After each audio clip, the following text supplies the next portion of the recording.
Leather jacket. Welcome your hosts, Sam Wiles and Dan Vinci. Hello. Hello. Smooth. Hello. How's everybody doing? Hey. Loud as shit. Thank you so much for coming out tonight. It's really good to see everybody. How's everybody doing?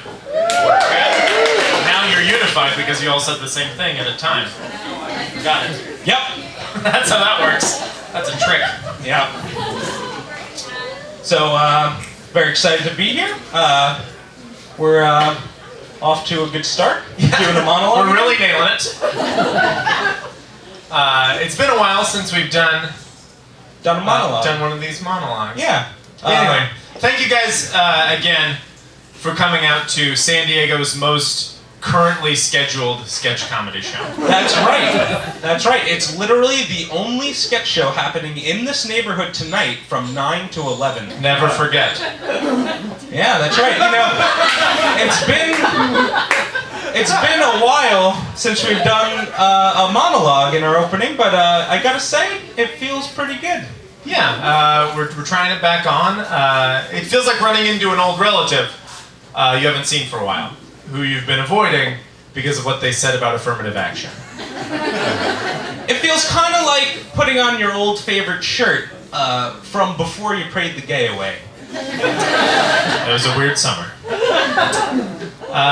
If anything, it feels like hearing one of your favorite songs you haven't heard since you got the text that said Heath Ledger died.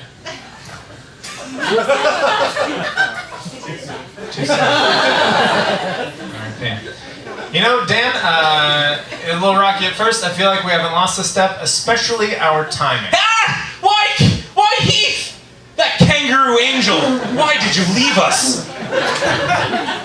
A little late on that one. Anyway, thank you guys for coming to the show. No, because it's What I was gonna say is no. It's tonight's game really show. Is we wrote Dan? No.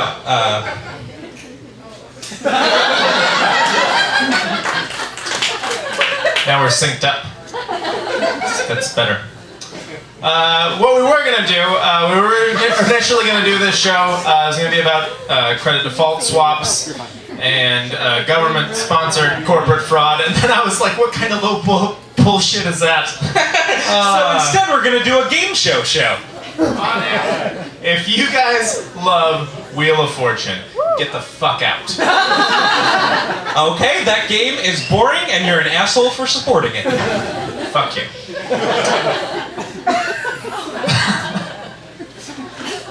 You know what's not boring, you guys? What? Going through boxes in your attic. Hell yes, party. Hey. And perfectly in line with this month's theme, I found a box of my great-grandfather's Gustav Neisman. The Gustav Neisman? The Gustav Neisman. Very first game show host? Yeah. If you guys didn't know this perfectly well-known biographical fact about me, my great-grandfather Gustav Neisman was the host of America's first radio game show in the 30s. It was called Conventional Wisdom, and it was listened to by the majority of people in the upper Midwest. Mm-hmm. They were pretty racy. They were once fined by the FCC for calling Herbert Hoover an upstart. Man. Fucking A, I've seen an upskirt. All right. Anyway, rummaging through his things, I found some of his old notes from the game Conventional Wisdom. No way! Yeah. Can you imagine? How convenient is that? Really? You know what we should do? Is we should probably read those questions and have the audience answer them. See if they, got what it takes. Yeah, we should do that. We just thought of it right now. Yeah! That's great. This is spontaneous. It's how spontaneously we thought of it. Yes. And the questions should hold up. They might be a little old-fashioned, but as far as I remember with the game show, it was just you answered a question. If it matched with conventional wisdom, you won a prize. That's right. Game shows back in the day used to be pretty simple. Not like they are all crazy nowadays. Like goddamn Howie Mandel. Fucking Mandel. All right. Do we have any volunteers? Anyone want to come up and... You, sir. We're going to have him answer a question, and if he gets it, give him a round of applause. All right. What's your name? My name's John. John, thanks for coming. I don't know how microphones go. According to conventional wisdom, what's the best part about having a wife? I'd say companionship, probably, yeah. Companionship. And the answer is the fact that she's property. We're gonna give you a prize anyway. It says here you win some cream. It just says some cream. Some cream. Yeah. All right, we'll probably help you out hand with that some in. cream. These might be a little more old-fashioned than we thought. Anyone? Let's, I think we'd give another one a try. I bet they get better. What's the harm, right? You, sir. If you come up here. All right. In your opinion, in line with conventional wisdom, what's wrong with kids today? They don't listen. He says they don't listen. And the answer is, some of them are Italian.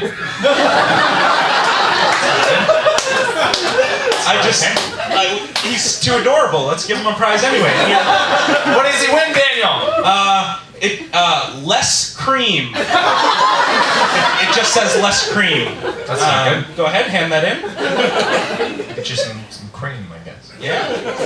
One more can't hurt. One more for fun. Rule of threes. Do we have any volunteers? Anybody? Oh, young There we lady, come on up here. All right, come over this way. Now, what is the greatest gift of all, according to conventional wisdom? Ooh, let's go love. Love. Love. Love. She thinks love. That's very sweet. Yeah. And the answer is the greatest gift of all. It's cream. That kind of makes sense now, in retrospect. Keeping in line with things, we're going to give you the prize anyway. Don't go anywhere.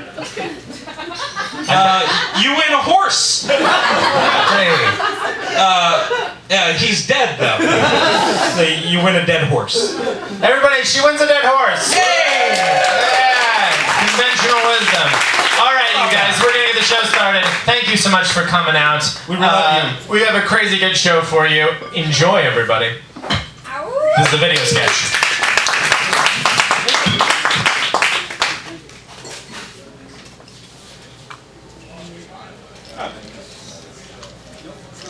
Just kidding. Are we kidding? We're not kidding. No, we're not kidding. Oh, hey there. Thanks, everybody. We'll figure it out. On it. On it.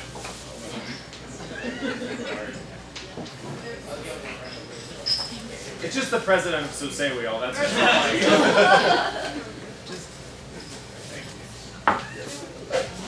Oh, hey there. Hey, what's up, Internet? I'm Sam Wiles, I'm Dan Venti.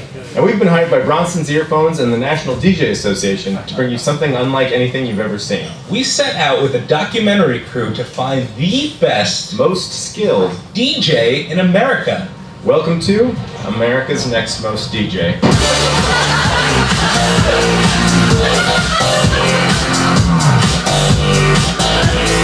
We started our search in our hometown of San Diego, California, home to one of the best house music and party scenes in America. I'm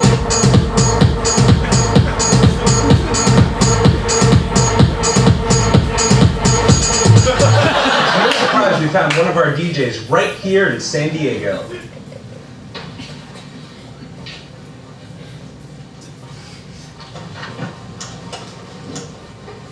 Hey.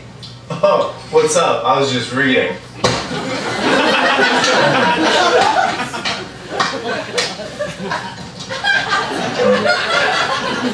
So, what's being a DJ like for you? Listen, dude, I've always loved music. Like, I love music. I love it so much, man. I can just pick one instrument to play, like guitar or like drums, or I couldn't just sing with my voice or like sing with a robot's voice. I couldn't cut one of those things out of my life. I love music too much. DJ Little Kid wanted to show me where the magic happens. This is where the magic happens! Listen, dude, think about it like this, though. Kanye West can't play rock music, you know? Kings of Leon can't rap.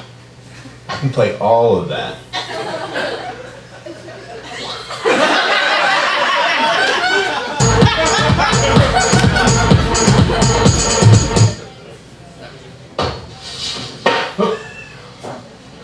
Almost dropped it. I mean, it's my life's work in there. That's so much music. If I would have dropped that, disaster. Listen, I'm not there to make people have a good time, but I'm also trying to make people think, you know? That's art. Like, you know, you're just like, you're partying, and you're drunk, and you're crazy, and then you're like, whoa, I just learned something, you know? That's art. I mean, my dream is to have, like, a school for kids, where, like, all the kids are, like, partying like little kids do, like, great champagne, and they're dancing, and then the beat drops out, and they all learn the alphabet. And they all know their ABCs, you know? The kids. Can you give me a sample of what you do? Oh, do you think you can handle it? Yeah, that's why I'm here. All right. I warned you. All right, and we're good. And that's why I'm America's next most DJ. You don't need to do that.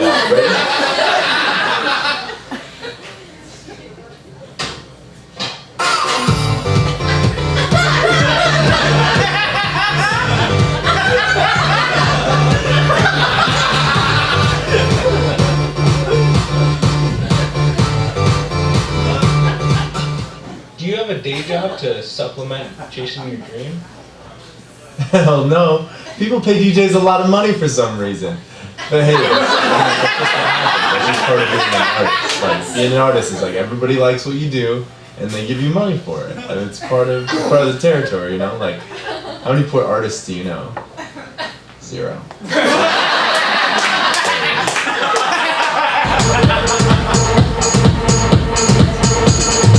Well, that's it for our first installment of America's Next Most DJ. Join us next time when we meet someone who's even more DJ. What can I say? Ladies just want to have sex with little kid.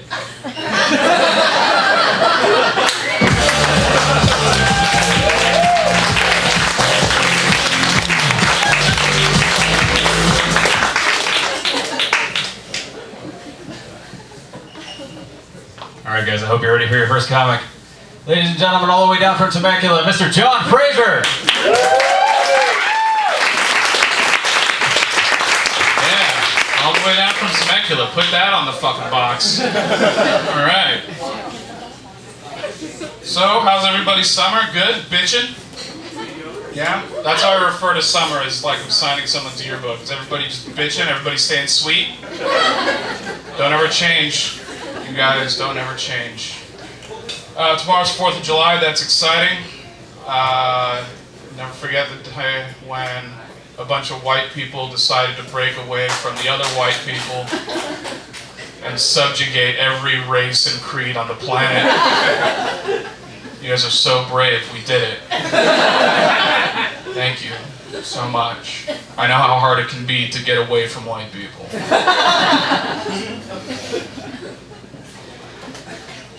Recently, you guys, I had to talk my way out of a threesome. It turns out it would have been one of those weird threesomes where the numbers weren't quite in my favor. Yeah, I'll say it, yeah, it was one of those threesomes. It would have been 2 guys. And me. I didn't want to do it. A friend of mine found out recently he was going to prison. Came to me to try and like console him, trying to talk him down. He said, "John, I can't go to jail, man. I'm too pretty for prison, man. You know what they're gonna do to me in there. I'm too pretty." I stopped him. I said, "Hey, man, calm down, all right? Maybe some of those guys want to rape you for your personality."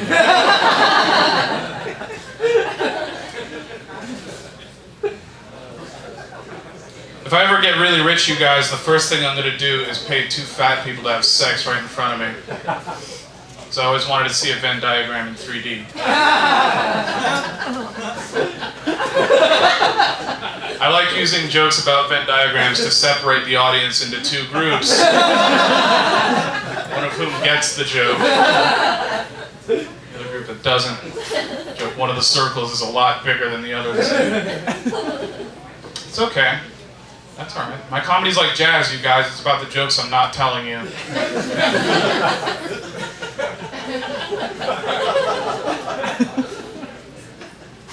So I was at home thinking about slavery, as you do, and I don't know. I'm trying to figure out like what it is about it.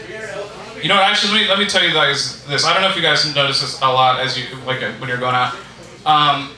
If you ever see a black person and they seem like they have a mad look on their face, they look upset, something like that, that's because we're thinking about slavery. That's what we do in our off time. That's what's going on. This is what you do. I shouldn't even be telling you guys this. This is like some level 4 black guy stuff. That's level 4 of 20, by the way, so don't get too excited. This is what you do. You see a black person, they look angry. You go right up to them. You don't get scared. You go right up to them, and you say, "Slavery got you down?" And then you hand him a Snickers bar, which you had purchased earlier, anticipating running into an angry black person because you're a racist.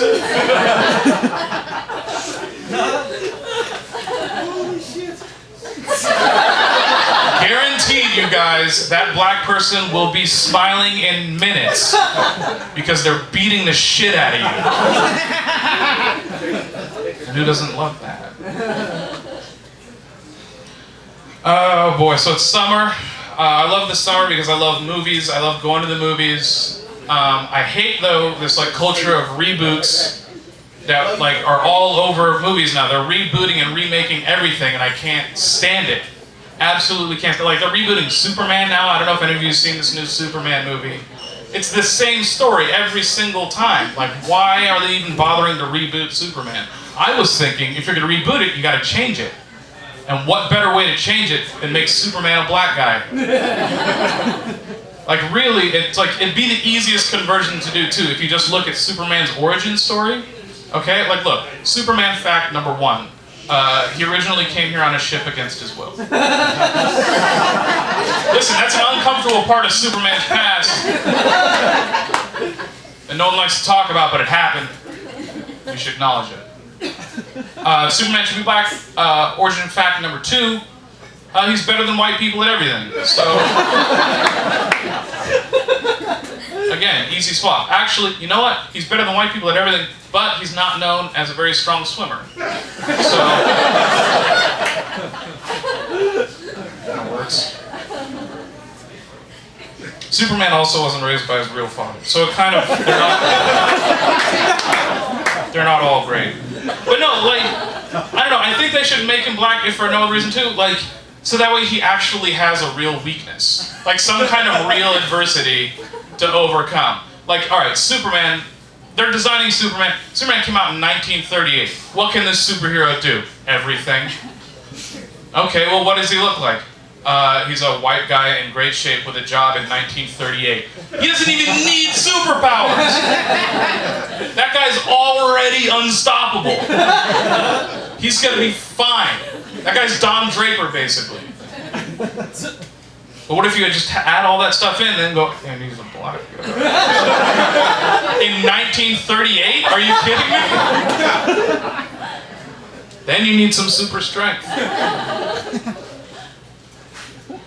What else can here I'm just blathering like an idiot about Superman. You guys don't know anything about me. I'll tell you guys a little bit about myself. I have a baby, which is wild. It's insane. She's gonna turn. I didn't like just find a baby. My girlfriend and I had a baby. It wasn't like I was walking home from the liquor store and behind the Vietnamese place was a baby and I just took it. And I know that's a really specific example of something that didn't happen,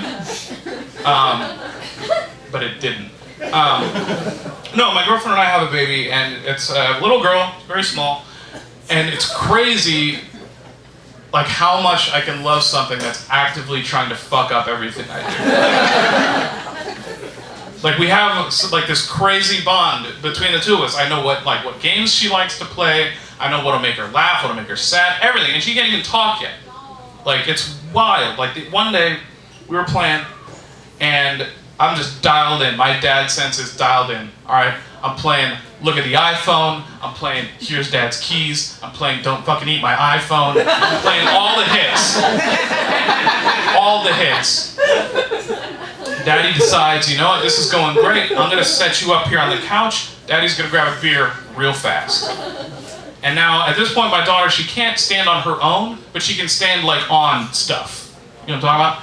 So I set her up right there on the couch, and I put iPhone and keys just out of her reach, so that way she'll keep holding on. Now, I made it about 2 steps away from her when I just hear baby on the ground. Now, I heard that, immediately baby starts crying. So upset. I know though she's fine, because I have the bond with her, I know she'll be okay. My girlfriend also heard 2 sounds. She heard my baby start crying and the sound of my beer can popping open.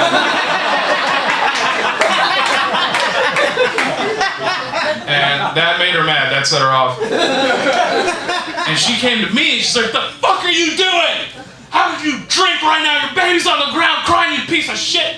And I knew in the back of my mind, I was like, listen, we have a bond, it's no problem. I talked to her, no, this is what I said to her. I said, hey, 1, they react to how you react. So you need to calm the fuck down. I don't know, I blacked out. I don't even remember really the thing. And she told me about this later. It worked, she bought it. And then 2, I said, listen, that's my daughter right there, okay? I know she's okay. We have a bond like no other. I love her more than anything in the world. My girlfriend calms down, she says, okay, you're right, I'm sorry. But the truth of the matter is that 2 weeks before all that, I was watching my baby by myself. I was picking her up here, and I just dropped her. And no one's noticed. No one's noticed. I mean, she crawls more to the left now. But only a dad would probably really pick something like that up, I think. Oh, I don't know. It's crazy. People always say that it gets easier after your first one. It gets easier with the second one and third one. Like the second one and third one, are you out of your goddamn mind? This whole thing is shut down, dude. Seriously, ever since we had the baby, my girlfriend and I, we're into this new thing. We're not even into fucking anymore. We're into this new thing called sleeping. Oh, it's nasty, you guys. It is nasty. Some nights we'll drop the baby off at the grandparents' house. Then we'll go out, we'll have a couple glasses of wine, maybe some turkey legs, and we just come home and sleep all night long. Do you guys know what it feels like to sleep until you wake up? Oh my God. I'll sleep so hard I come. I don't give a shit. I love sleep now. That's all I care about. Of course, people, like everybody has ideas for how you're supposed to raise a kid. Everybody has this baby Einstein, and you know, you gotta talk to them and sing to them and do all this stuff. And I've seen other people's kids. No, thank you. Everybody's kids are dog shit. That's why I'm taking my own method. I've got a couple ideas. I'm working on a kid's book right now. It's called The World is a Twisted Place. It's about a unicorn that has erectile dysfunction. Twist, the unicorn is a transgender message. Okay? That's how we're doing it. I don't know, I was out at the grocery store one time and I saw there was this lady, I was at the self-checkout, and there was this lady there with her kid. And I've never seen this in a grocery store in my life. This kid was standing right next to his mom, perfectly still, just waiting. And I'm like, okay, this is good. Like I'm watching, like I watch Parents in the Wild now, I'm trying to pick up tips. I'm like watching this, and I'm like, okay, this is it. Then out of nowhere, this kid bolts, takes off. Mom doesn't move. Mom doesn't do shit. She's still just scanning away, scanning, scanning. Kid comes back, kid's got a toy, cuts in front of mom, pow, scans it himself, throws it in the basket. And I'm like, all right, well, that's on this kid. Let's try to see how this goes.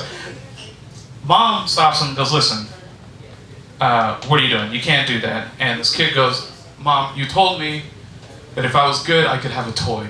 And I feel like I was good, so I want a toy. And I'm like 3 people back when that's an airtight argument, dude. Give him the fucking thing, it's perfect. Mom goes, listen, I know that's what I said, but I can't really afford a toy for you today. Maybe the next time we'll go out, we'll get a toy and an ice cream. How does that sound? And I'm, like, my skull has blown open at this point. I'm like, that's the parent of the year. That's what I want. That's it. Until this kid loses his goddamn mind. He's on the ground. His face is purple. He's got veins like ropes in his neck. He's losing it. And I'm like, okay, Mom, this is it. You got to show some authority right now. 'Cause I don't know about you guys, but I don't think you should negotiate with terrorists. You got to do something. Mom, of course, pusses out. He goes, listen, Taylor Kensington or some like aggressively white name. If you keep carrying on like this, we're gonna have a timeout. And that was it. The kid just lost his mind at the self-checkout. She checked out the rest of the stuff, took the kid out. Now listen, you guys, I don't know about you. I think, I don't think you should hit your kids. That's fucked up. But I think that I should. In that situation, I think just one time, it would be okay to just backhand that little bastard. If for nothing else than to teach him that all grown-ups are his friends. That's a good, like, evolutionary lesson that we all can't learn soon enough. Thank you guys very much. My name is Jonathan Fraser. You guys have a great night, all right? Enjoy the rest of the show.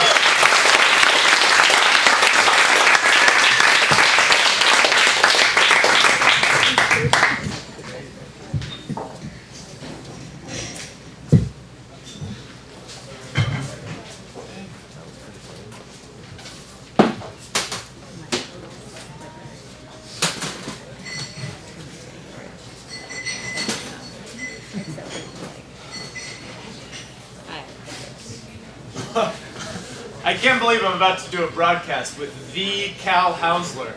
Yeah, he's kind of a legend around here, you know? I think yesterday it seems like yesterday anyway, I was watching him on TV, and now I'm going to be doing play-by-play in the booth with the legend. Yeah, listen, he's been out of the booth for a while, so he's a little rusty. So, like, if he messes up or whatever, just cover it for him, But people love him. They'll totally forgive him. It'll be fine. Glenn, I think it's going to be okay. Hey, man, have a great broadcast, okay? I'll just be you're the right best. over here. Thank you.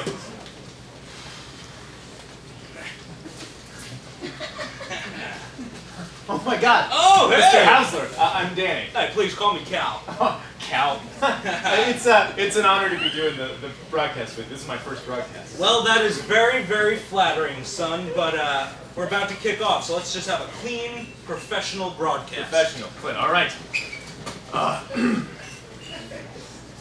And we're back. Thank you guys for sticking around. We're about to kick off, so let's go down to the field. All right. Looks like Houston's receiving. Williams is back.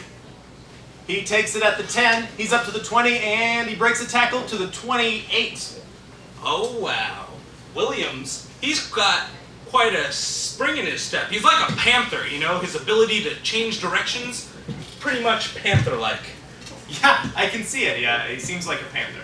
Yeah, plus he's got black skin, like a panther.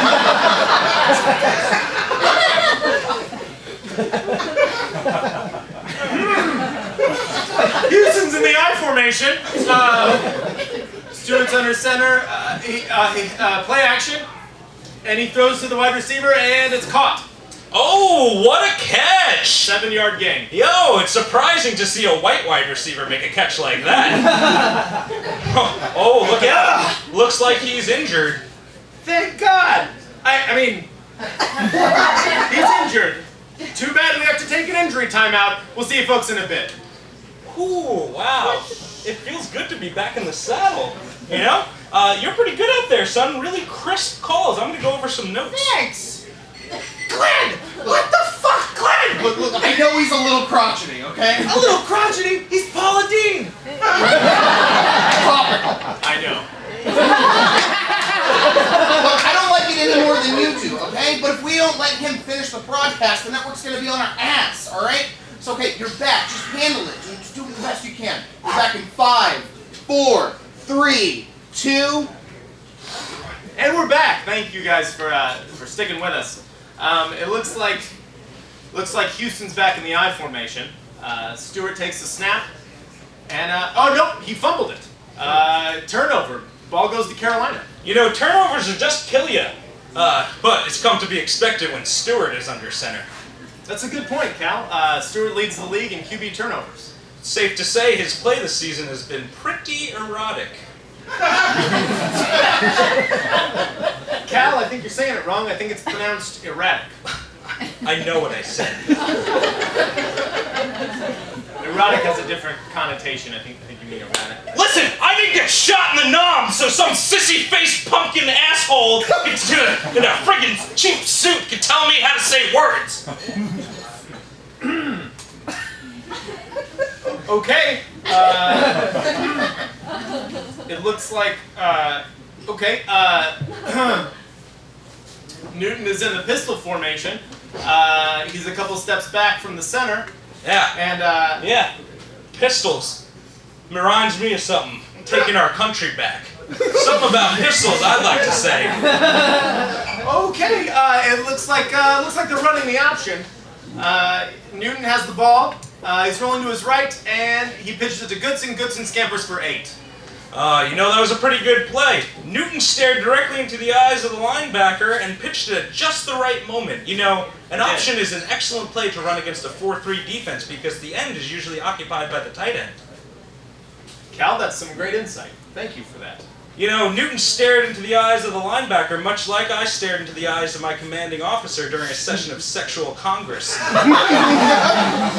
He said to me, Cal, this doesn't make us fairies, this makes us patriots. That being said, we can never tell our wives, so that's why I'm against gay marriage. Hey, folks, we have to cut away from the action. We're having some technical difficulties. See you in a bit. I know. Just keep doing your best. I don't know. Are you serious? You little shit! This is your first gig, it's gonna be your last gig if you don't cover for Strom fucking Thurmond over there, okay? I swear to God, if he gets off this broadcast, then we're gonna be last in the ratings, and then that means we're gonna lose our jobs. So you just cover for him like the little fucking puppy you are. You hear me? Yes, sir. Now have a great show. You're the best. And we're back. Thank you, folks, for sticking with us through those technical difficulties. It looks like Carolina is in scoring position. Scoring position. That could have been worse. They're in a goal line formation. Looks like Newton's got 3 tight ends on the field. He takes a snap, play action. He's rolling to his right, and he's trying to find the tight end, and the ball is tipped. It's tipped again. And caught by Olsen. What a catch. Touchdown. Oh my Touchdown, God. Carolina. What a play. He just leaped into the air majestically and snatched that ball right at a perfect time. He did. That's Folks, some play. You have seen the play of the year. We are really lucky to have seen that. That was great. That was really something. How does that feel to be your first touchdown call, Danny? You know, it feels pretty good. It's a pretty special play. Nice color commentary there. Yeah.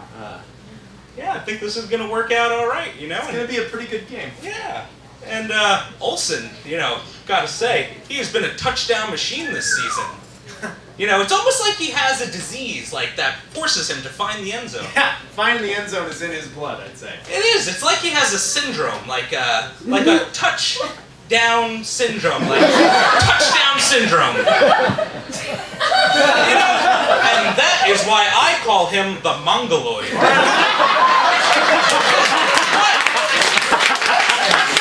What did I say? I'm out of here.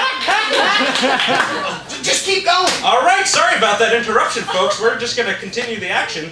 They're about to kick off. Williams is set to return. He's at the 10, the 15.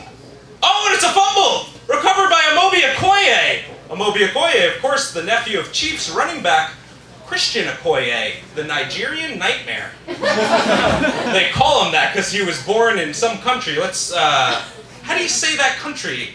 I'm just going to give it a try. Nigger!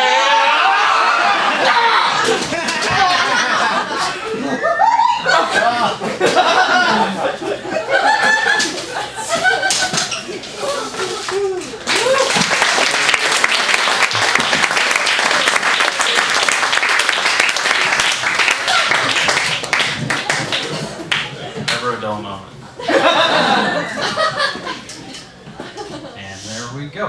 right, folks. Time for your second comic. Ladies and gentlemen, he's always all the way down from LA. We're very glad to have him, Mr. Zach Sims.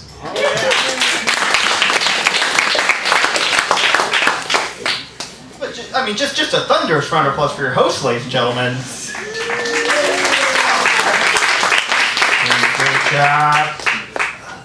Don't be intimidated by the tremendous amount of followers I have. 364.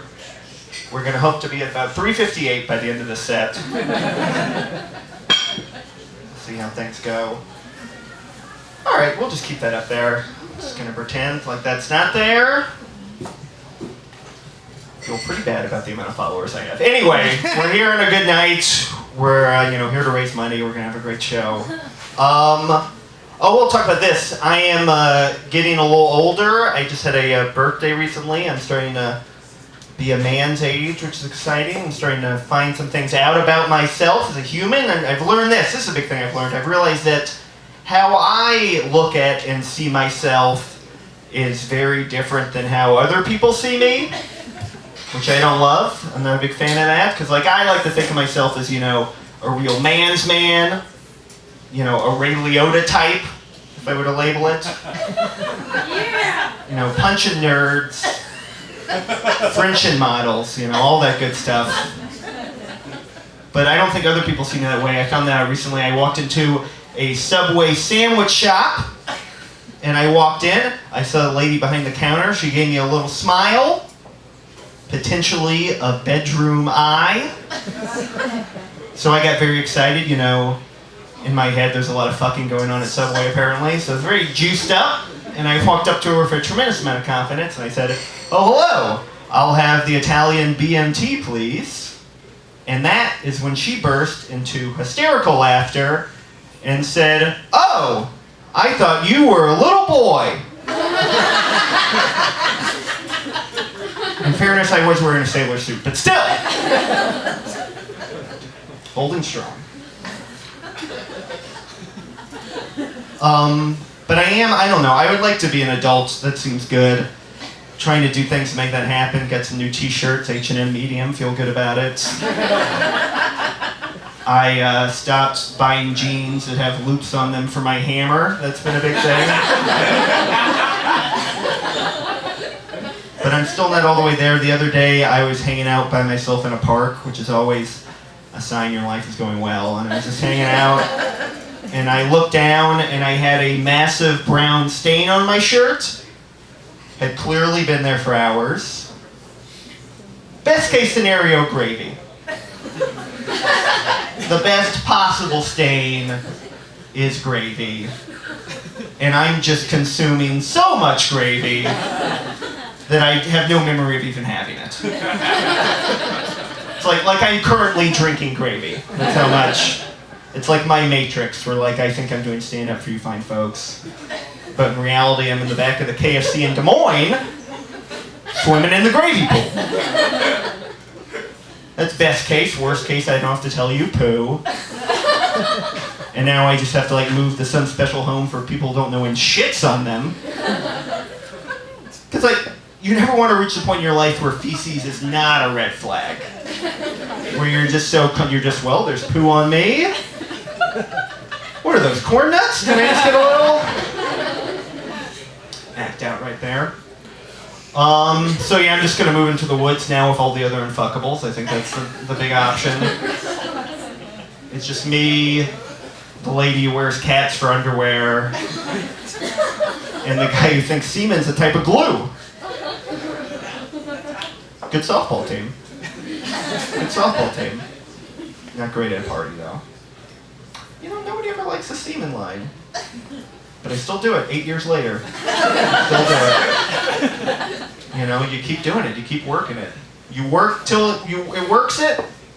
Work it till it works. You don't have to figure that out now. But Keep working it. all right. Would you mind leaving? That's good. Take me with you. Shouldn't have engaged.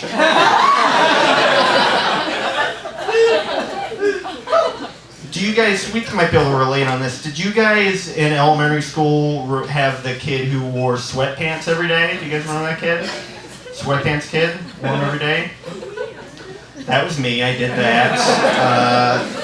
Wore sweatpants every day till I was about 13. Then switched over to aggressively tight jeans. So it was a fun time growing up. I don't know what a good look for an 11-year-old is, but I'm pretty sure it's not clinically depressed uncle. Shoot. I will say, fun fact about being the sweatpants kid is you are also the constant inappropriate boners kid. It's like a fun 2-pack you get to open up as a child.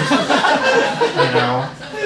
Because, you know, I'm 12, you don't need a reason to have a boner. You don't have to be watching Melrose Place, you know, it just happens. Still happens. And the boner is very thin, you know, it doesn't have, or sorry, the sweatpant I should say is very thin. It does not have the boner hiding prowess. The boner is very thick, obviously, but the sweatpant, thin, you know, you can't hide it in a denim, you can't tuck it in a pleat, you know, it's right there, out in the open. I would just have to go throughout my day as like a 5th grader, just fully aroused at all times. Like, you're always the last one picked for gym when you're the only one rock hard. You know? Nobody wants to play kickball with that kid. Like, I have distinct memories from my childhood of thinking, well, everyone here can see I am fully erect. I guess I'll just keep giving this PowerPoint about Japan. Well, Miss Albright, here's my vocabulary quiz. As you can see, I'm as hard as a day is long. How about I spend the next hour telling you how much I love The Giver? I knew that was a risk. I knew that was a risk. Would you have enjoyed Number the Stars more? Not a reading crowd. Not a reading crowd. It's good to know. 364. Alright. Good website though. Anyway, I am happy to be in California. I just moved here from New York, you know, moved to a new town, trying to make a go of it, trying to make more friends. That's a big goal for me, trying to be more social. Not succeeding in any manner, shape, or form. But I have figured some things out. I have learned this. This is how you know you need more friends, is if you start to become jealous of Judge Mathis's relationship with his bailiff. You know, he laughs at all his jokes, seems like they have a good time. When I was in New York, though, I had a, this was a big thing when you leave, I had, my landlord offered me a prostitute. Classic New York story, I know. I'll tell you what happened. I had locked myself out of my apartment. Happens pretty often, kind of a doof. And I was just ringing buzzers, trying to get somebody to let me in. He came down, let me in, very nice. I went up to my apartment. 5 minutes later, knocked at the door, opened the door. It is this, the landlord, and a lady who I would say, best way to describe her, looks like she gets most of her nutrition from moon pies. Eating a lot of moon pies. It's not sad, she's a prostitute, come on. So it's the landlord and this lady, and he says to me, he goes, "She nice?" That's what he says to me. He goes, "She nice?" And you know, I said, "Yes, she seems very nice." I didn't really know what's going on. I said, "Thank you for asking. I appreciate that you honor my opinion so much." Then he asked me if I wanted to spend some time with her. I said, "No, that's fine, don't worry about that." Then he asked me if I wanted to go skiing, which I've learned is a combination of cocaine and some sort of intercourse. And I said, "No, that's fine, don't worry about that." Then he asked me if I wanted to smoke cigarettes, which is, you know, a hell of a drop-off from the initial offer. You know, this guy's just trying to corrupt me no matter what. He's just like, "Hey, you want some blow? You want some blow? No? Okay. You want a little ciggy? You want a ciggy butt? Huh? No? Okay. I got it. Just come back to my place and we'll eat a whole cake."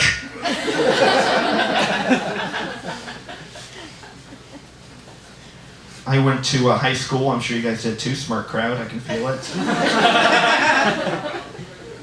We had senior favorites in my high school. You know, most likely to succeed. All those things. I did not get funniest.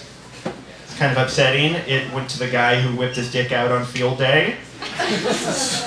Which I get it. That's a good bit. I get it. You know, it's got an opener. It's got a closer. You know what's going on.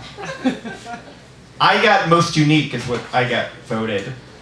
Which is insulting. That is an insult. You know, now it's fine. In high school, you're just a virgin. That's just all that means. But there was a guy and a girl for each category, and one of the categories was most changed. And the girl who got it was just kind of a fatty, and then she lost some weight. Good for you, most changed. The guy who got it, what was most changed about him was his newfound crippling drug addiction. Which is a darker choice. It's just like, hey Jim, remember when you weren't addicted to heroin? Well, you tokes are now. Here's your sash. Always tying it around his arm. You get it, I don't get it. We don't need to get crazy with them. I recently stopped seeing my therapist, which was nice. It's a nice thing to do. I don't know how many of you guys have been to therapy. From the looks of you, I'm assuming 85%. Oh, thank you. But when you go into therapy, you want to have goals. You want to know you're doing well. You want to know when it's time for you to leave. You know you succeeded. And for me, I realized it was time to stop seeing my therapist when it dawned on me that I was just paying this guy $85 an hour to go, yeah, man, it sounds like she likes you.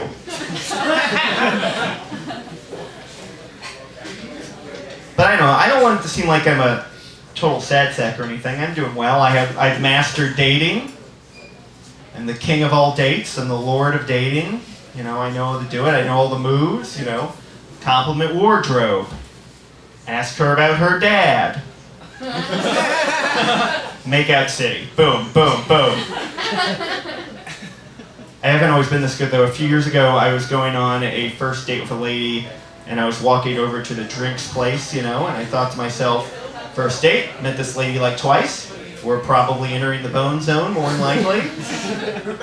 Then I think, uh-oh, I'm all out of Jimmy hats. I don't have any Jimmy hats. Just condoms for the nerds. So I go to the, you know, Condom Depot, Rite Aid. And this is where I made my big mistake. I did not get the standard gentleman's 3-pack. I chose to get the 16-pack. Which is, you know, an arrogant amount of condoms. Especially for a first date. So I'm going there, and I didn't have like a car or a duffel bag to carry them all in. So I just had to like put them in my pocket. It's very awkward to be doing like standard first date chit chat with just like a brick of ultra ribbed. I care about your pleasure. Trojan condoms. Just bursting out. Like the whole date was just a lot of me going, well, if you want, we could get another drink, or we could spend the next month locked away in my fuck dungeon.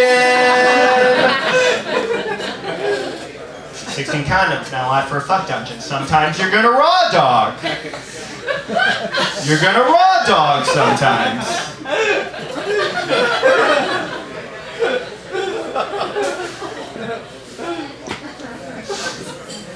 I've been doing a little online dating though. Oh, right away this guy enjoys it. I've been doing that. I've been spending some time on the OkCupid, Cupid it up, Cupid it down, all those things. I like it's nice because like you get messages from ladies as well as you send them out, so you kind of figure out what kind of lady is interested in you. And I have learned that my target market for a lady knows way more about dragons than I do. It's really in the dragons. I need to work out the upper body, it turns out. But I've been doing that. I've been on the OkCupid, but I took a few weeks off from it, and I got an email recently from OkCupid encouraging me to get back after it, which was nice. So it's just like, hey, Zach, it's a lovely day outside. Don't you want somebody to spend it with? Message a lady today.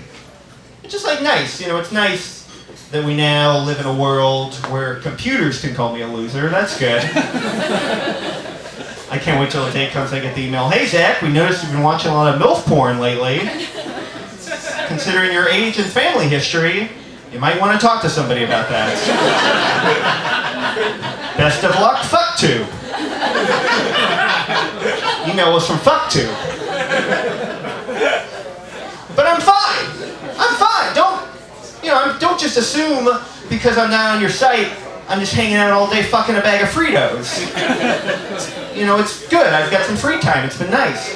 Been able to work on things, Writing my spec script for The Mentalist. Feel good about it. Think it's going to be great. I've been thinking about whittling. Been considering whittling. Thinking about what it would be like if I whittled. I've also, I got a new hobby. Photography. Taking pictures of my ex-girlfriend at the gym from the Blimpies across the street with my Hoagie cam. I also invented the Hoagie cam. I should have said that. It's very easy. Anybody can do it. You just take a standard Nikon, shove it in a roast beef au jus.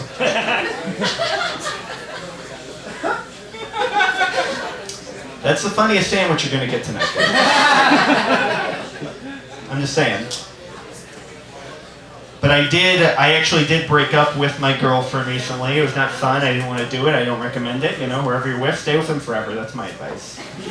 But I did do it, and I got an email from my girlfriend, ex-girlfriend I should say, saying that she had some time to think about some stuff. She was hoping maybe we'd get together and talk. Obviously, I don't want to do that. There's no scenario in which I would ever want to do that. It's not going to go well for me. She's never going to be like, hey, Zach, I'm happy you're here. I just want to tell you, you're the best boyfriend a gal could ask for. You're a sensual lover. And I just want you to get out there and fuck somebody hotter than me. Do it.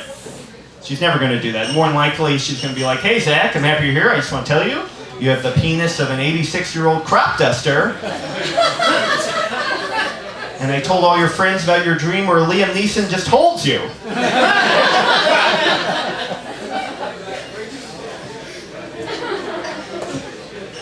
The first time I dated a woman, I didn't know like any of the fuck things. Didn't know anything about it. Had zero knowledge of fuck things. And I was with this lady, and she had sex at least once, so 100% better, obviously. We're fooling around. Things are getting hot and heavy. She's panting, I'm moaning. Everything's going well. And then she does this. She lays this on me. She whispers this in my ear. She goes, "Tell me what you want me to do, and I'll do it." Sultry, obviously. Borderline erotic thing to say, This is how I handle this. This is my response. This is what I did. I go,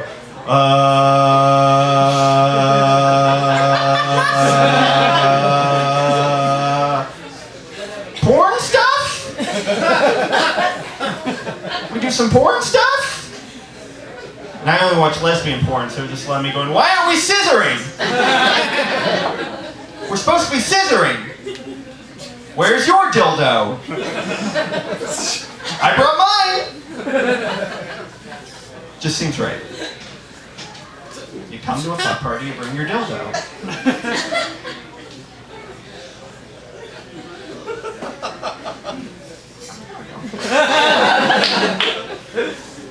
When my dad was my age in like his, early mid-20s, he was like throwing a ball around with his buddies, and there was like an errant pass. And the ball hit him in his crotch.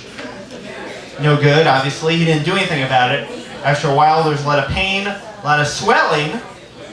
He eventually had to have a testicle removed. Yeah. Real shit. So from like 20 or so on, my dad has only had one testicle.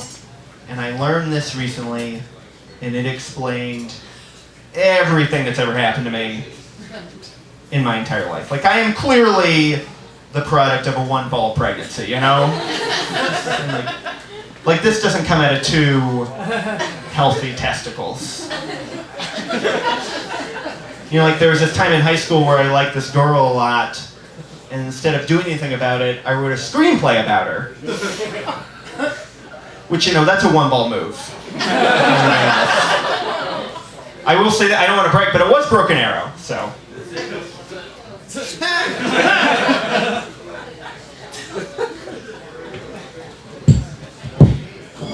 Would you have liked it better if I said number of the stars? Alright,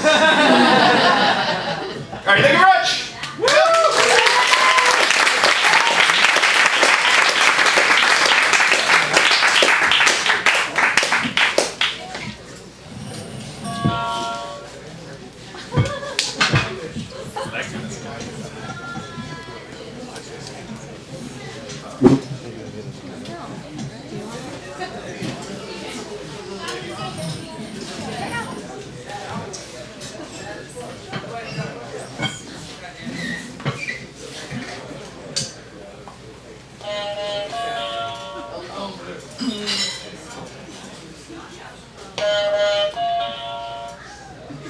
I'm gonna give that one to Bubba. Bubba, for 300 points, complete this movie title. Driving Miss Mississippi. No, incorrect. That's fine, that's fine. That brings us to the end of round one, folks. Thank you so much for joining us. We'll be right back and we're gonna find out who our $10,000 grand prize winner is. So stick around. And we're clear. Okay, guys, listen, just focus, all right? Everyone knows these game shows are rigged, all right? And we're gonna need Bubba at this point to win the next 2 rounds, all right? So Albert, I'd appreciate your cooperation, all right? Look, somebody has $10,000 in gambling debt, and somebody is gonna lose their knees if somebody doesn't come up with it by the end of the night. And Bubba has agreed to give us his winnings, so Albert, just go along with the plan. Absolutely not. I have earned my lead, and I am a GD small business owner. I own Catitudes on 5th. Catitudes, cats with attitudes, meow. That Look, all right, no, Bubba, you think you can take this? I really need you to take next 2 rounds, buddy. This game's kind of hard. Just focus, guys, all right? Just focus, follow my lead. Let's stick to the plan. We're gonna stick to the plan. Everything's gonna be all right. And we're just focus. I'm gonna lead you on the way. Just do it, okay? Just do it. Just freaking do it, okay? 2, 1. Hey, everybody! Welcome back to Max Movie Trivia, the only game show where you win a lot of money and the runner-up gets a bucket of popcorn. All right, Bubba is in control of the board. Bubba, why don't you go and pick out a category? Oh, all right, Rick. I'm gonna go with that Alfred Hitchcock 300, please. Okay. For 300 points, in this classic Hitchcock movie, a small California town is attacked by these animals. Oh, very close. Gotta give that one to Bubba, though. Bubba, in this classic Hitchcock movie, a small California town is attacked by these animals. Hamster. Hamster. They were hamster. That's the animal. I believe that's birds. Great, Albert. Albert, good job on that one. Follow-up Alfred Hitchcock question. Complete this Alfred Hitchcock title. Strangers on a blank. Oh, photo finish. Gotta go with Bubba. Bubba, complete this title. Strangers on a... On a horse. On a horse. Am I right, Rick? On a horse.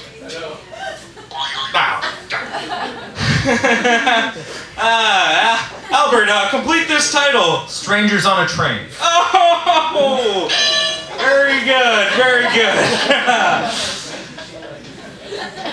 Okay, Albert is in control of the board. Why don't you go ahead and pick out a category, Albert? I will take the films of the Coen brothers. Coen brothers for 500. At the end of Fargo, Steve Buscemi is shoved into this device after being killed.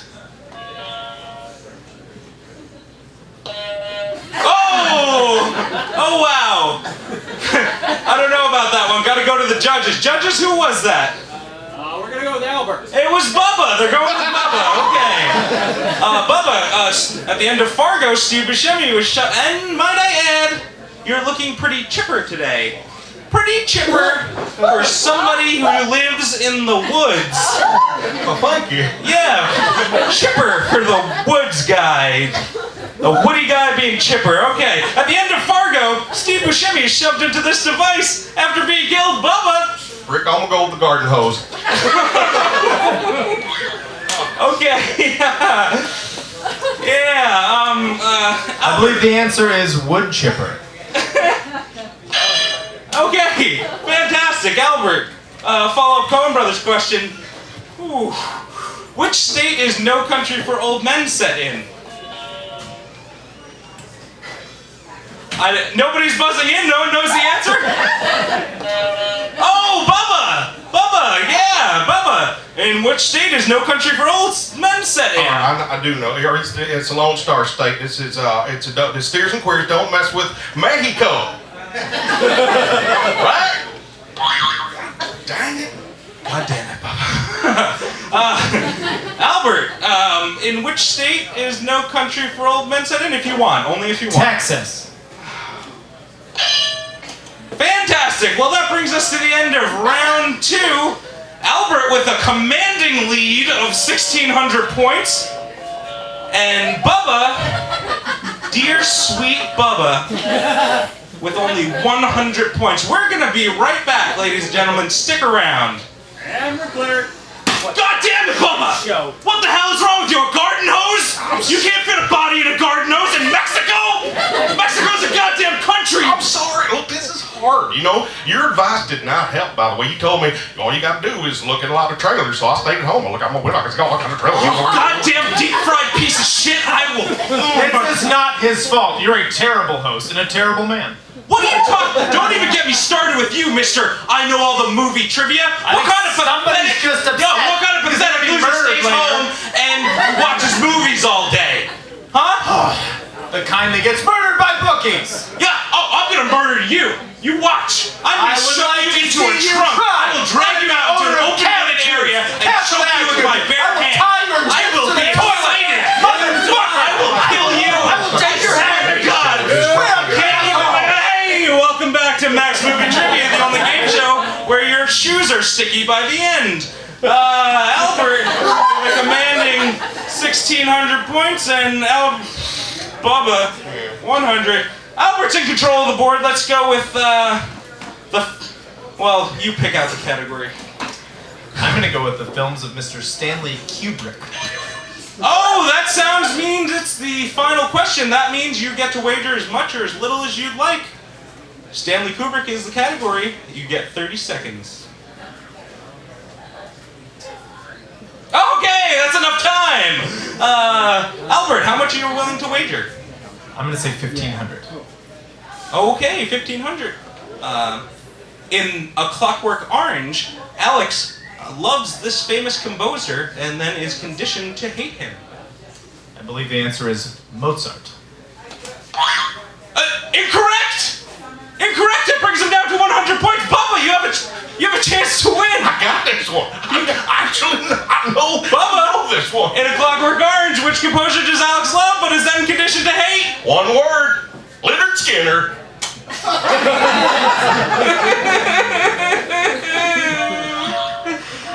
Oh my God.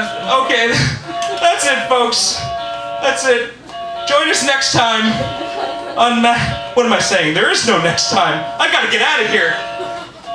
You, Albert. Good night, everyone.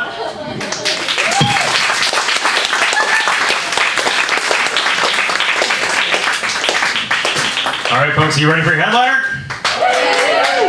I hope you are. He's all the way down from Los Angeles. He's been on Conan O'Brien. He just got done filming as well. It's actually on TV now. Comedy Central presents, ladies and gentlemen, Mr. Sean O'Connor.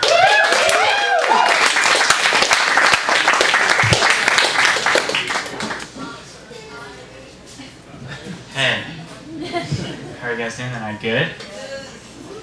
Great. You guys seem like you're really excited. We need to get this energy. Oh! No? Okay. Alright, yeah, that was my bad. That was my bad for...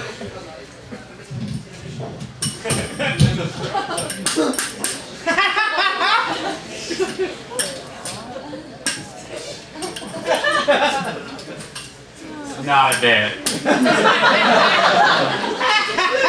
I'm just seriously terrible at everything. Look at me go. That one was easier. And so here we are, and it's me. I'm Sean. Nice to meet you. I was recently in Austin, Texas, and I went to a restaurant by the name of Bikinis. It seemed like a good idea because I've heard of bikinis before. And guys, at Bikinis, the waitresses wear bikinis. It is not false advertisement.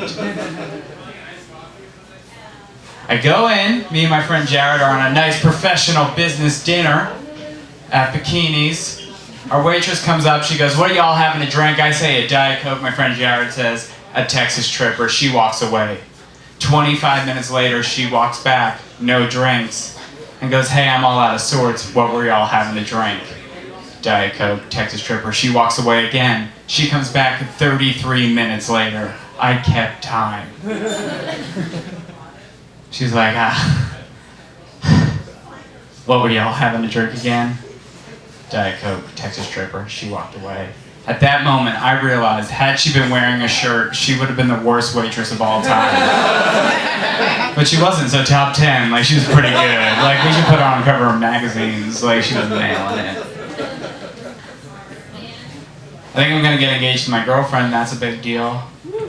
My girlfriend told me a good engagement ring costs $50,000. She said that to the person she loves. $50,000. I'm researching it now. I found out, I had no idea my girlfriend was a liar. They are so much cheaper. Like, so much cheaper. For $50,000, you can get a pretty good jetpack. Like, a pretty good one. Not like state of the art, but like a pretty decent one. So then when your girlfriend's like, "Why won't you marry me? You jetpack out of there." Whee! I didn't know I could go so high.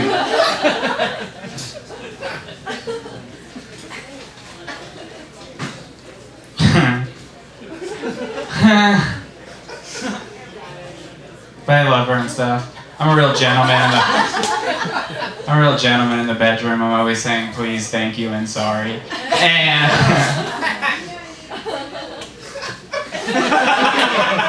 come on. I'm doing this thing right now where I'm trying to get thrown out of my high school, my 10-year high school reunion's Facebook group. And I think it's going pretty well. What happened was I had no plans of like going to the reunion. I just joined the Facebook group to find out who got fat, and we all did. And it's like everyone, wow. 10 years is a long time. That's like 50,000 donuts in my life. Like, I think I ate 50,000 donuts in 10 years. Is that a lot? Do the math. Anyway, so I joined this group. Whatevs. Not getting involved. Everyone's fighting about when we should have the reunion. Some people are like summer. Other people are like Thanksgiving. Oh, we're at a deadlock. Then this one guy who was my enemy in high school, Tom Dutcher, he didn't know that he was my enemy, but I knew.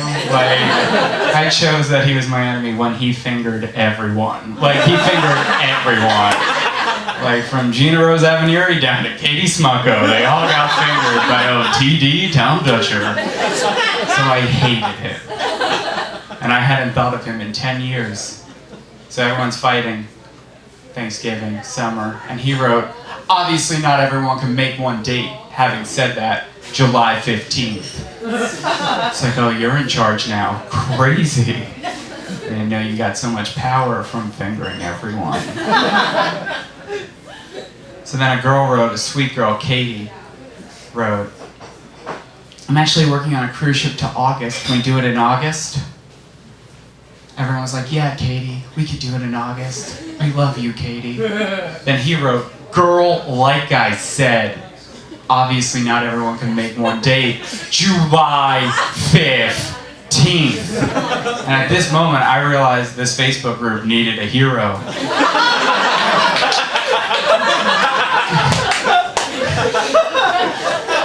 And I am totally willing to throw around that word. I am not a hero. But what I am is a catty bitch. Because I commented on that with, obviously, we can't all make one date. Having said that, how's Christmas Day?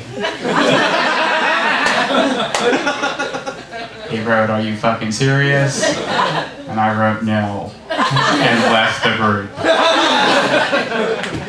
Only to rejoin that group when a girl that I went to high school wrote on the wall, she was like, Mara and I are gonna be Romeo and Michelle. I'm like, that is fucking stupid. Let me rejoin this group.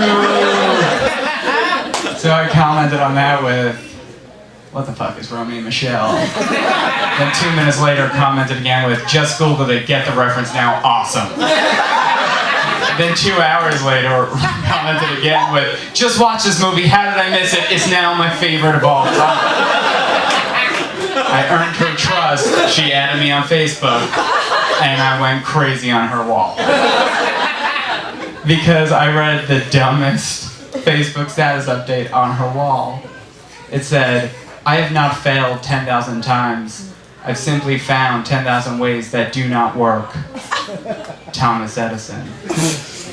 So I commented on that with, he was talking about inventions, not sucking all the dick.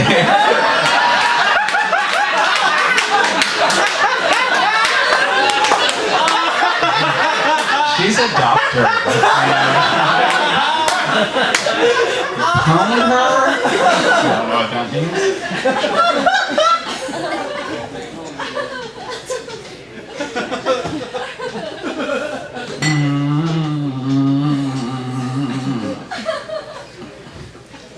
My brother is too confident. I have a brother, he's younger than me, he's 22. He's too confident, he is too confident, and it's like that unearned confidence. Like he's accomplished nothing in his life, but he has the confidence of a billionaire. Like when you meet him, you're like, you must be a billionaire. He's like, actually, I'm a waiter. It's like, oh, you are wrong. Like that is not the right thing for you. You are too confident for that. Like he's too confident. Here's an example of how confident he is. We were driving across country when he was 19 years old in a rental car. I'm a cool older brother, so I was like, here, you drive. Also, I'm afraid of him. So like, I was like, yeah, it's yours. And he's in a rental car, and in Texas, we were driving through Texas, the highway turns into a small town. So I'm like, okay, look, the speed limit's 25, and my brother's like, got it, 93. So he is going 93 through a town, and a cop pulled him over, like, you know, cops? And so he gets pulled over. I'm getting into sound effects. And right now, all he goes, and like they're the same, but different. Like, you know, one's a cop car and the other's a cat. So, pretty good at sound effects that are record scratch. That's not a sound effect, but I'm doing it. I'm terrible at them. So, where was I? He got pulled over. He got pulled over. And I turned to him. He's 19 years old, fresh-faced. And I go, hey, the cops in Texas have a reputation for being tough on fellas from the north. I said that. Because they do. I don't know if you know that. Texas cops kind of dicks. So I'm like, hey, just be cool. And he's like, got it. I'm cool. The cop goes, license and registration. And my brother looks at him and goes, what's your problem? What? That is too much confidence. That is too much confidence for a situation like that. Here's how confident I am in a situation like that. When I was 12, my bike got stolen. I saw the kid who stole my bike, and what I said was, hey, cool bike.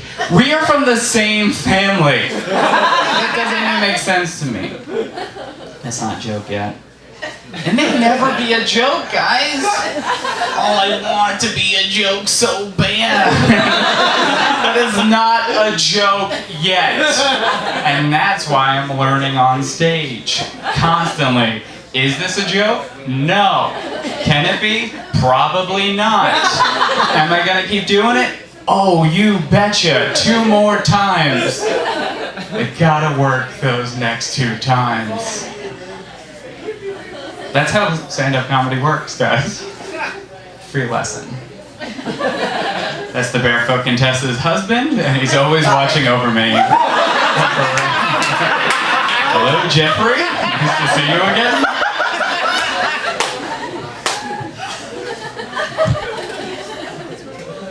Fucking wrong. I'm originally from New Jersey, which is the most American part of Italy. Our state bird is Bon Jovi. Every single person in New Jersey loves Bon Jovi. They love him so much. Here's how much they love Bon Jovi. The other night, I was asleep in my bed, 2 a.m. Los Angeles time. I get a call from my mom, 5 a.m. Bon Jovi time, which is Eastern Standard. My mom works at an emergency room overnight. She called me up, woke me up, panicked. She was like, "You'll never guess who's in the emergency room right now." I'm half asleep and now I have to guess. So I'm like, "Dad?"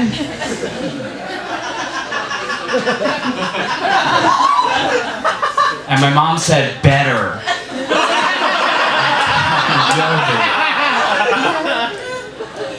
But I fucking hate Bon Jovi. I hate him. It's not for the reason why you all hate Bon Jovi. Mine's real.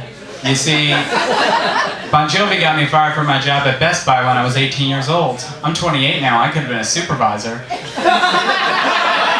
This guy ruined it. What happened was I worked at the return section. Bon Jovi came in with an open CD trying to return it. You can't do that in America. We have something called the copyright law. So I was like, "I'm sorry, sir, you can't return it. It's against the law." To which he said, "Do you know who I am?" I was like, "You're not above the law, Bon Jovi." You're not above it. To which he said, "Let me speak to your manager." I was like, "I'll do you one better. I'll go speak to him for you." So I went in the back, pretended to talk to my manager, came back and said, he said, "No, it's against the law. It looks like you're living on a prayer." Having fun. We were 2 guys having fun on a Sunday at Best Buy. He made it not fun when he screamed in my face in front of everyone, "Bring me to your manager right now!" He screamed in my face. Whoa. Now I didn't handle it the correct way, because let me tell you something about me. When I was 18 years old, every decision I made was the wrong one. So when Bon Jovi screamed in my face, "Bring me to your manager right now," what I said back was, "Can you stop being such a faggot about this?" And he couldn't, and that's why I don't work at Best Buy anymore, so.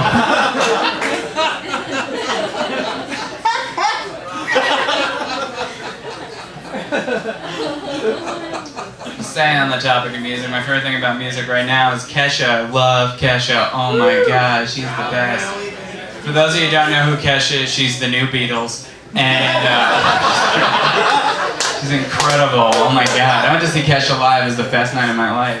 Her audience is so diverse. There was like me and the 9,000 teenage girls. I'm like, one of all of us. And they were all the same teenage girl. They were all like 15 and trying to be slutty but had no idea how to do it.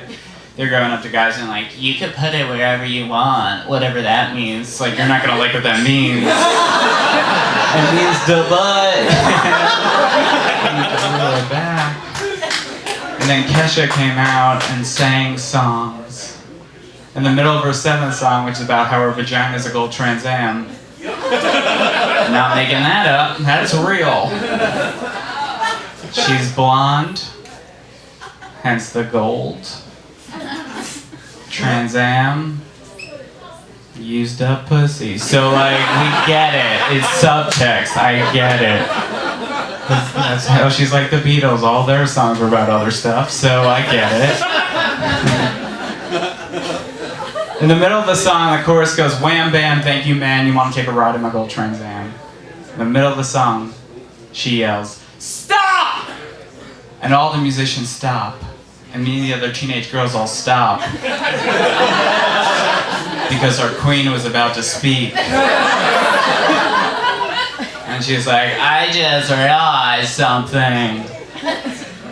I'm like, what did she just realize in the middle of her song? About how her pussy's a gold Trans Am. She's good at multitasking. And she goes, I just realized there's not enough glitter on these titties. And then a guy with a bucket came out and poured so much glitter on those titties, he saved the concert. So I Googled it to see if it was like the one show where Kesha didn't remember to put enough glitties on those titties. And no, it happened at all 83 shows. That was a guy's job. That's definitely a job you get on Craigslist. Where it's like, must have on bucket. He's like, I got a bucket. What are we doing with this bucket? What are they doing with that bucket? What are they doing? You could put the bucket on your head.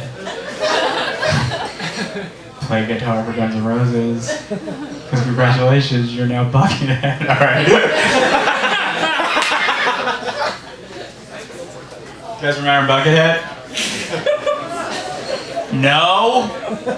You guys don't remember the guy who replaced Slash in Guns N' Roses for 2 years? Buckethead? Well, see you later then. I gotta find a cool bar. We can go and talk about old Buckethead. No one ever saw his face.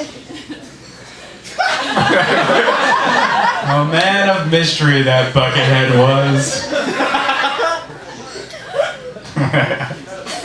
It's funny. Not to you, but to me. The most important thing is whether or not I'm having fun. I'm gonna try one more new joke out on you. Some of those were old. But the stuff that didn't work, definitely new.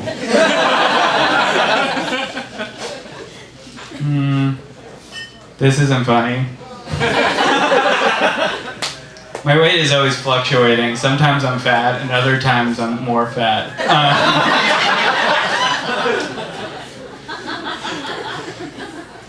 Cosmopolitan has been around since the 1800s. Did you guys know that? Cosmo magazine? Did you know that? Do you guys know about Cosmo magazine? It's pretty popular. It's been around since 1863. It has been around since 1863. And Cosmo magazine now does like 10 ways to please your man. They did that in 1863 and it was... shut up. 1 through 10, all just shut up. You're not allowed to talk. Bitch. Because like they're like fun girls when they say bitch to each other, even in 1863, a more proper time. You guys are giving me confidence in these things that I was too afraid to deliver. Did any of you guys encounter the real world when I was here? No? That was one of my favorite seasons, was Real World San Diego, the most recent one. It's been here twice, and none of you guys encountered them at all? Is that a different part of town? Yeah? You guys didn't even watch it. Well, then you're gonna hate the next 14 minutes. Because I prepared a lot of Real World San Diego 2 jokes. Like, what's up with Frank? Like, if you guys watched it, you guys would be sucking my dick right now. You're like, what is up with him?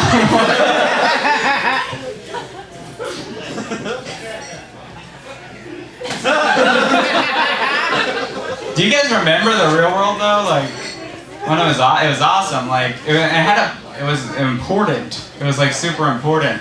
Like Real World season 3, San Francisco, Pedro joined the cast so he could teach America about AIDS.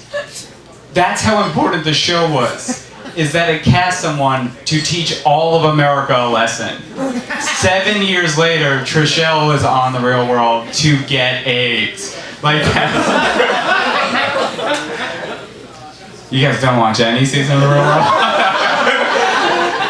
Woof! I'll end it with this. It's longer than the Real World stuff I prepared. But seriously, if you watch the Real World, read my blog. And I have a Real World blog. I'm not a fucking dork. And so I was suspended in high school for an entire month. When I was a sophomore in high school, they suspended me for 30 days. That's a long time. Can everyone be quiet back there? Shh. Yeah, no, this one's like really like hush hush. I was suspended for 30 days because they found me and all my friends on a child pornography website. Like, we weren't surfing on it, we were living on it. There we were, look at us. You guys got real weird on that. It fucking happened and now we're talking about it, okay? I believe nothing's taboo. So, I was suspended for 30 days because they found me and all my friends on a child pornography website. How we got found out was completely my fault. Let me explain.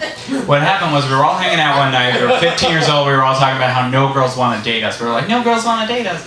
And then my one friend Brandon stood up and he said, we should take pictures where we look like we're gay and girls will want to fuck us straight. Which is not a thing. It's never been a thing in the history of sex. But we were 15 and we're like, that sounds right. Let's do that now. And Brandon was like, we can't. My parents are home.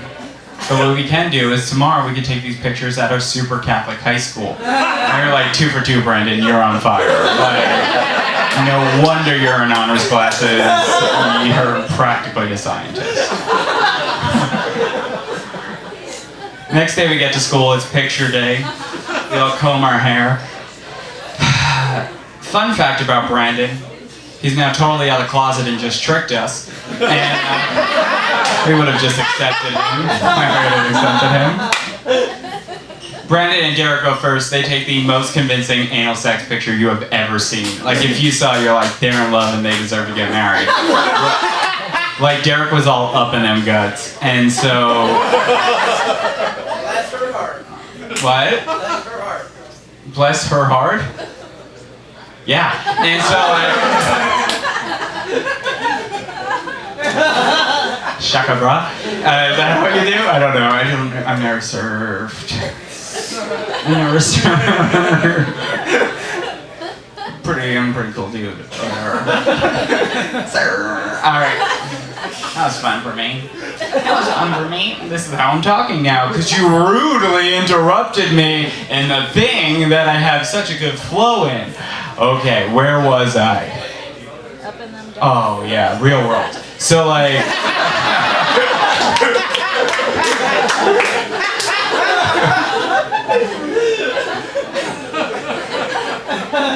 Bless her heart, Derek was fucking Brandon. We saw the pictures, we were like, holy shit, these are fucking dope. Like, we're gonna get blown to death. Like, it's like perfect, this is gonna be really great. Like, that should pretty much carry us through high school, like, 1 million blowjobs? Okay, good. We saw the picture, we were like, okay, we all have to take pictures now. We can't all take anal sex pictures. Problem with that is we had no idea how gay men have sex outside of anal sex, and we were 15 and didn't want to Google that because we would have to see some dick. So what we did was we just made it up. So Sean and Scott were next. They went up to a urinal, pulled their pants down, and held each other's butts, which is sexy to no one. But we were 15 and we're like, girls are gonna be soaking wet, whatever that means. And so it was my turn to go, and I'm like, okay, O'Connor, put yourself in the shoes of a gay man, tap shoes. And so, I tied my school uniform shirt in a knot right here. I was in my boxers.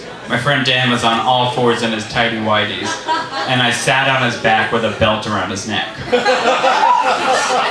Now we were 15, and all we knew about sex was butts, boobs, and vaginas, yet somehow I just invented S&M, and I want some credit for that. That is very impressive.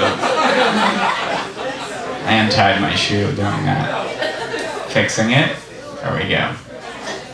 We ran up to the guy, took a picture, like, let's run up to all the girls we want to have sex with and show them these pictures right now. And he was like, the school could find out, but there's a way for the school to not find out. We could put these pictures up on the internet. And we were like, yeah, let's do that. That's a much better idea than us running up to girls. Yeah, let's put it up there forever. Okay. So that night he made a website with all the pictures. And he titled the website Gay Teens. Now here's where that's a problem!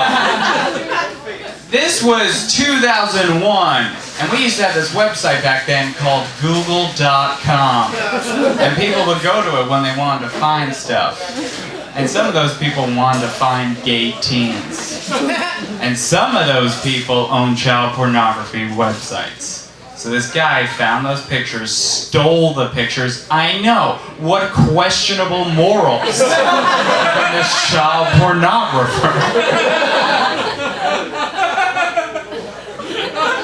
Stole the pictures, put them up on his website.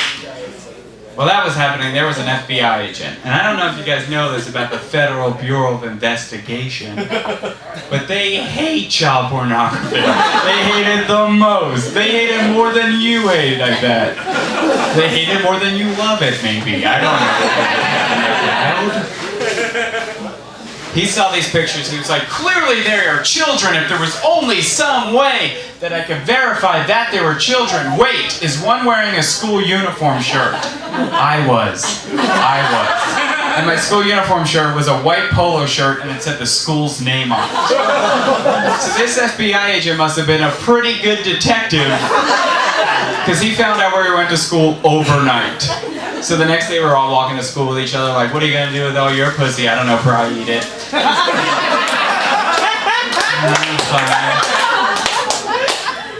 And we hear over the intercom, can these 6 students please come to the principal's office? And we're looking at each other like, I wonder what this is about.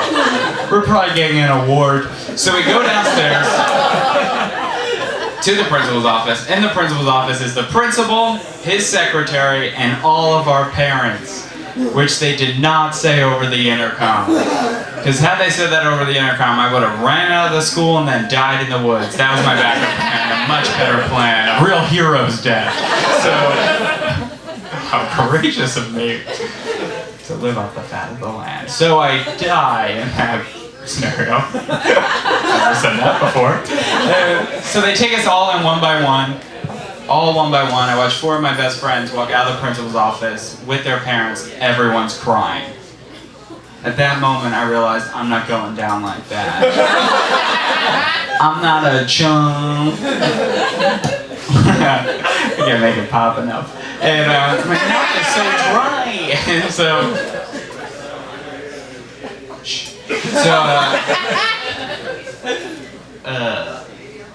So at that moment I realized I need to come up with a plan. Now so far, all planning has led to this awful moment. But I think I'm due for a good one. So my plan was to go in there, be so charming the principal doesn't even bring up why he invited me and my parents to school at 8 in the morning. That was my plan. How I was going to do that is every year at the beginning of the school year he would give us a lecture about why we should all hunt deer because of deer overpopulation. So I'm like, okay, I know the key to his heart. I have to be anti-deer. So my plan was I was going to go in there and say, hey, I've noticed less deer. Good job, man. That was my plan. It's not a good plan. So I sit down. I'm about to say I've noticed less deer. When my principal cuts me off to say, this is the darkest day in our school's history. I'm like, what? A girl died last year. Are you forgetting about Megan? You told us to never forget Megan. Really weird of you. And, then I'm about to say I've noticed less deer again. When he said this to my Catholic parents, he looked them in their Catholic eyes and said, I think your son's a gay porn star. He said that to my Catholic parents at 8 in the morning. Now, all my friends were suspended for 2 weeks, and I was suspended for a month. And that's because I went back to my plan of being really charming. When the principal said, I think your son's a gay porn star, what I did was I turned in my chair like this and said, well, I wouldn't say star, it was my first time.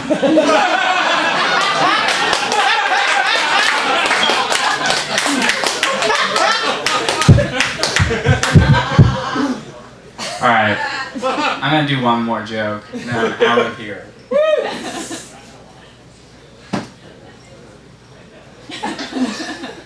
Chomp. That's a little bit better. I need to wet my whistle.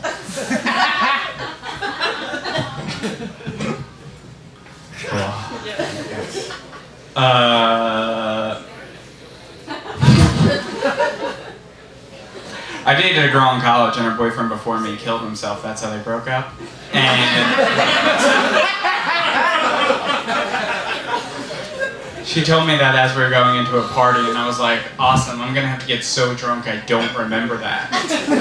And I did. I got so drunk I completely forgot about it for a whole month, and then I remember at the worst possible time in the middle of drunken sex, and it sent a cold chill down my spine, and I shivered like that. And she was like, what just happened? And I didn't want to tell her because it was sad, so what I did was I closed my eyes and I did it again. And then I opened my eyes and said, Denise, it's me, Derek! Thank you guys, I'm Sean O'Connor, have a good night.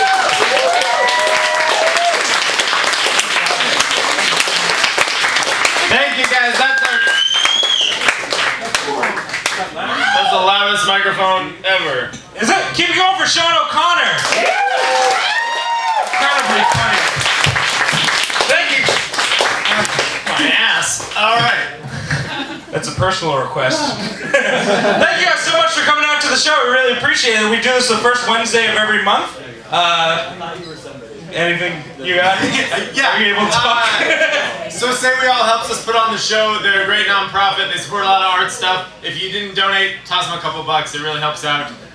Thank you guys so much. Thank you to everybody that helps with the show. Thanks Sean for coming down. Thanks John Fraser. Thanks Zach. We had a great time. Good night, everybody. You guys are the best. First Wednesday of every month. Do the best thing. Come see us again. Love you. Get home safe.